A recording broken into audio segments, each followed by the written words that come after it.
এত লাশ, এত জানাজা, এত মানুষের কবর আপনি পড়লেন, দেখলেন, এত কিছু আপনার আখিরাত মনে করাইতে পারলো না? এত কিছু আপনার কবর মনে করাইতে পারলো না? আহা, আপনি তো বড় পাষাণ, আপনি তো বড় শক্ত মানুষ। আল্লাহ মাফ করে দেন। একটা নারী দরকার, এই তো না? নারীর প্রতি আগ্রহ আছে, মহব্বত আছে, আকর্ষণ আছে, ভালো কথা। এটা পূরণের জন্য আল্লাহ স্ত্রী যথোপযুক্ত সময়ে ইন্তজাম করেছে। মানুষ এক নিঃশ্বাস পানি সময়ের আগে পান করতে পারে না। কথা বোঝেন না? কত জায়গায় আমগো তুমি, কত জায়গায় কত বার্তা ইন্দাত হই, সারা দিন বয়ান কইরাও আমি অনেক সময় আছে হোটেলে গিয়ে ভাত খেয়েছি, সময় মিলাইতে পারছি না। তো তাহলে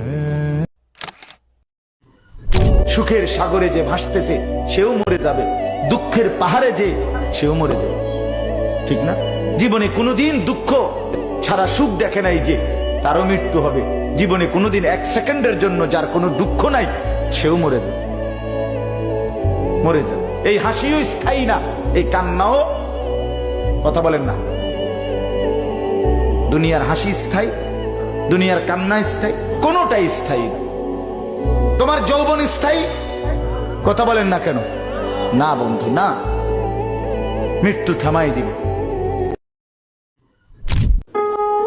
তুমি মা বাপ, আত্মীয় স্বজন, ভাই বন্ধু, পাড়া পড়োশি, ফ্রেন্ড, বন্ধু, ধোকা ধোকা, এরা কেউ শেষ পর্যন্ত থাকবে না। তুমি আমি একাই, তুমি একাই। হয় তোমার বাবা আগে কবরে যাবে, অথবা তুমিও আগে কবরে যেতে পারো, দেখা হবে না।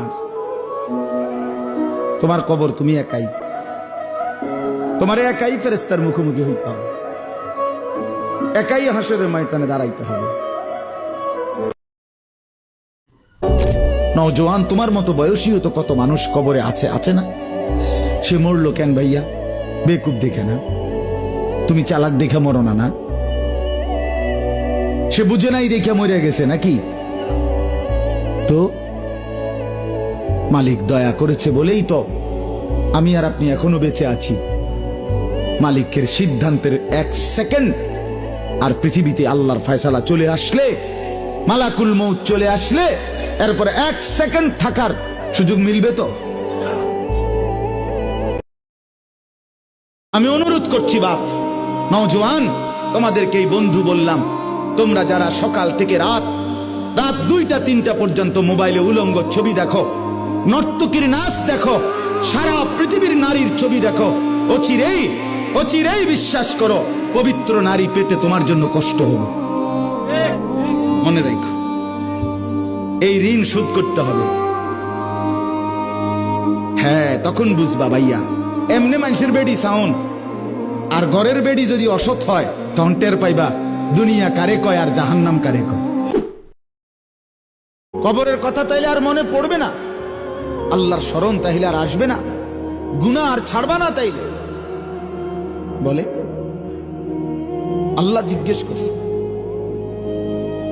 ইকতারাবা লিন-নাসি হিসাবুহুম ওয়া হুম ফি গাফলাতিন মুরিদুন। আল্লাহ তাআলা বলে, মানুষ, আরে তোমাদের হিসাবের সময় একদম কাছায় গেছে, অথচ তোমরা এখনো আল্লাহ থেকে গাফেল হয়ে বিমুখ হয়ে আছো। আহা কি করছো, আহা কি করছো? আপনাদের যাদের দাড়ি নাই চেহারায়, আপনারা নিজেদেরকে কি পরিচয় দিতে চান? বলেন, মেয়ে এখন দাঁড়ায় বলেন, কি বুঝাইতে চান নিজেকে? ইমানদার এমন হয়? 1450 বছরের ইমানদার এমন ছিল?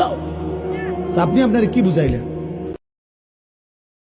আমার নাম আনিসুর রহমান, আমি চ্যালেঞ্জ করলাম, আপনার যেই ছেলে ফজরের নামাজ পড়ে না, মেয়ে ফজরের নামাজ পড়ে না, এ ভদ্র না, ভদ্র নয়, ভদ্র নয়, অসভ্য, অসভ্য, অসভ্য। গভীর রাতে আইসো বান্দা, চোখের এক ফোঁটা পানি দিও আমারে, আমি পুরা ধুয়ে মুছে সাফ করে দেব।